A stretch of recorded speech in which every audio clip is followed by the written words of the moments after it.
What are the 5 reasons that you won't give up when life catches you on the blind side? When the messenger of misery visits you, what are you going to do? What will keep you in the game when life knocks you to the canvas? Life's going to punch you right in the face. Life's going to fire you over and over again. You're going to be told you're not good enough. Your faith is going to be tested. Your family's going to look you in the eye and say, how do we get health insurance the next month? I don't know. But I know we're going to make it. You know who's going to bail you out?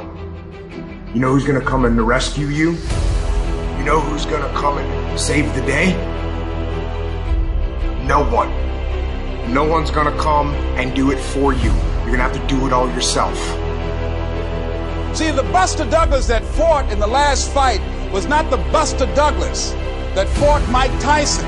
See, the Buster Douglas that got knocked down while fighting Mike Tyson had gotten out of an alcohol recovery center. His mother had died. His wife was ill with a terminal illness. He was considered a nothing, a bum. So when he got knocked down, Buster Douglas had a reason to get back up because he said, I'm dedicating this fight to the memory of my mama. Life is hard, man. That's what it's about. Life is a challenge. If you don't work as hard as you can, if you don't sacrifice everything, if you don't get rejected and keep coming back for more, if you don't get your loyalty tested and your faith tested, you don't love that thing if you bail out. So if you fought through all that, that's love. So you've got to have some reasons that when life knocks you down, and it's going to. Hello, it's going to knock you down. When people disappoint you, and that's going to happen. When they betray you, and that's going to happen. When they lie to you, and that's going to happen. When they say, oh, you can count on me, and they won't show up, and that's going to happen. When you want to throw in the towel and give up yourself, and that's going to happen. When life collapses on you and catch you on the blind side, what reason can you remember that you can call on, that you can reach on, that can make you get back up? Find that reason. Because when life had knocked me down, I said, life, I'm doing this because I want to make my mama proud of me. I'm doing this because I want my children to have a better life than what I have. I'm doing this because all my life I've been told I'd be a loser, that I wouldn't make it. I'm doing this to make them a lie. I believe, like Frank Sinatra, he said the best revenge in life is massive success. I'm doing this so I can become massively successful. And with that kind of courage, with that kind of affirmation and reason to empower me, I got a saying that when life knocks you down, try and land on your back, because if you can look up, you can get up. You don't have to be grim, but you do have to be serious. Hey, everybody hopes things will get better, but remember, the future does not get better by hope. It gets better by plan. And hope unaided by clear plans can finally become an illness. There's a Bible phrase that says, hope long delayed makes the heart sick. It's a sickness. I used to have the illness known as passive hope. It's bad. And there's one that is even worse, and that is called happy hope. That is really bad. The man is 50, and he's broke, and he's still smiling. That's bad. So get serious. Make plans. Put them on paper. My suggestion from experience. There's a phrase from the Bible that goes, without dreams and vision, we perish. How true.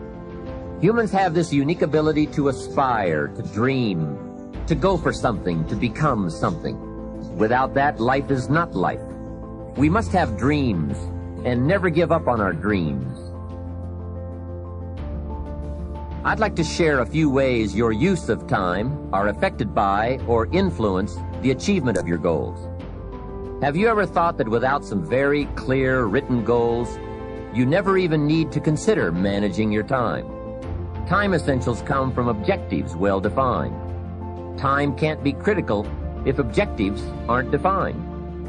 Now you might be one of those uniquely fortunate individuals who can keep all their objectives and purposes clearly defined in their minds and operate from that. But I wouldn't take the chance. Write your goals down and set careful priorities. Sometimes priorities are determined by the season. For a farmer in springtime, the season dictates his most important activities. During the spring, a farmer must work around the clock, burn the midnight oil, and keep the equipment running because he has only this small window of time for the planting of his crops. One of the difficulties of living in an industrialized society is the losing of the sense of seasons, when to pour it on, when to ease back, when to take advantage. It's easy to keep going from 9 to 5, year in and year out, and lose a natural sense of priorities and appropriate time. Don't let one year just blend into the next. Keep an eye on your own seasons, lest you lose track of values and substance. Part of setting priorities is learning to separate major activities from minor activities. This is a whole skill in itself, but once you have learned it, it will pay dividends you won't believe. So learn to put everything on your mental scales to be carefully weighed before you spend time or money. Of your sanity is socially distributed.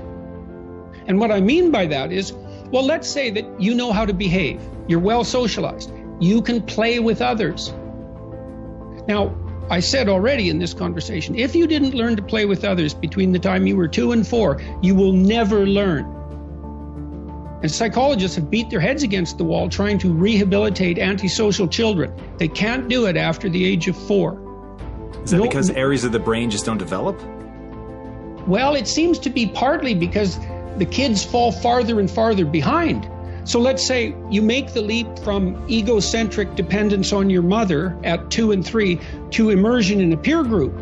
Well, then you pick peers that are at your same developmental level, and you chase each other up the developmental ladder. And the longer you're out of that, the farther you fall behind. And so, kids, 5-year-old kids might come across another 5-year-old kid who tends to cry too much if they don't get their way. And they'll say, we don't want to play with the baby. And what they're saying is, we have to find someone who's at our developmental level, shares our developmental horizon, so that we can mutually scaffold our further development. Now, they're not going to say that, obviously, but that's the situation. And kids test each other out when they first meet. So do adults. Game. Can you play? Are you playing at the same level as me? I'm playing my game at the level that will further my development.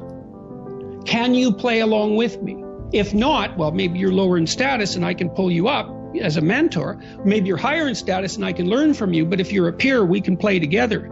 Anyways, if you're acceptable to your peers and you behave well, they'll accept you. And then they tell you all the time if you're acting appropriately. If your jokes are funny, if you're dominating the conversation, if you're bringing something of value to the table. And all you have to do is pay attention to the social cues, and you'll keep yourself regulated. And at the end of the day, you're going to get what you focus on. They're both true. This is both the most amazing time that's ever happened, ever in recorded history. And yet real things that are terrifying are also happening.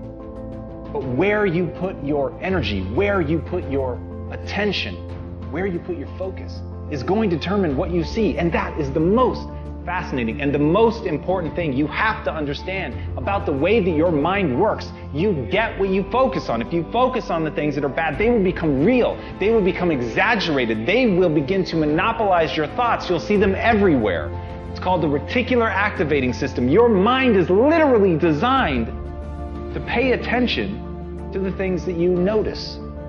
Once you notice a certain car, you see it everywhere. Once you notice a certain dog, you see it everywhere. Once you hear a certain name for the first time, suddenly you realize that that name has been all around you this entire time. But now that you're focusing on it, now that you're looking for it, it is everywhere. So whatever you look for, it's going to be everywhere. If you look for the negative, it'll be there. But if you look for the positive, it will overwhelm you. When you manage something, you do so to keep it going. Well, you don't need to keep time going. You don't even need to watch it. You can be completely unaware of it. You can go to sleep. Doesn't matter. Time just continually moves. Doesn't need you. It doesn't need me. It just keeps moving. We don't need to do time management because there's nothing to manage. It's automatic. It continually moves. What we need to do is priority management. With the time that is continually slipping away from us, we need to manage our priorities to maximize the time we have. So don't manage your time, maximize your time. How? by doing the things that are the most important to do at that moment. Make every day your masterpiece.